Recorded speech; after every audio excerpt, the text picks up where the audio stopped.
எத்தனையோ சிவஸ்தலங்கள் இருந்தாலும் திருவண்ணாமலை மட்டும் ஏன் சித்தர்களோட புனித ஸ்தலமா கருதப்படுது? அதற்கு காரணம் என்ன தெரியுமா? சித்தர்கள் தவம் செய்யறதுக்கும் ஜீவ சமாதி அடையிறதுக்கும் ஏன் திருவண்ணாமலையை தேர்ந்தெடுக்கிறாங்க உங்களுக்கு தெரியுமா? இதுக்கு ஆன்மீக ரீதியா மட்டும் இல்லாம அறிவியல் ரீதியாகவும் நிறைய காரணங்கள் இருக்கு. இத நிறைய சித்தர்கள் தான் வெளியிட்ட நூல்ல கூட எழுதியிருக்காங்க. அறிவியல் ஆய்வுகள் கூட இதை உண்மைதான் அப்படின்னு சொல்லிட்டு ஒத்துக்கிட்டாங்க. அப்படி என்ன காரணம் இருக்கு அப்படின்றத பார்க்கலாமா?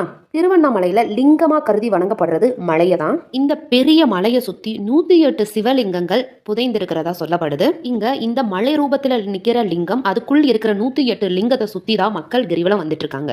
அந்த மலையில இருக்கிற அத்தனை லிங்கத்திடம் இருந்தும் தெய்வீக அலைகள் பரவி அந்த மலை முழுவதும் நிறைஞ்சிருக்கு.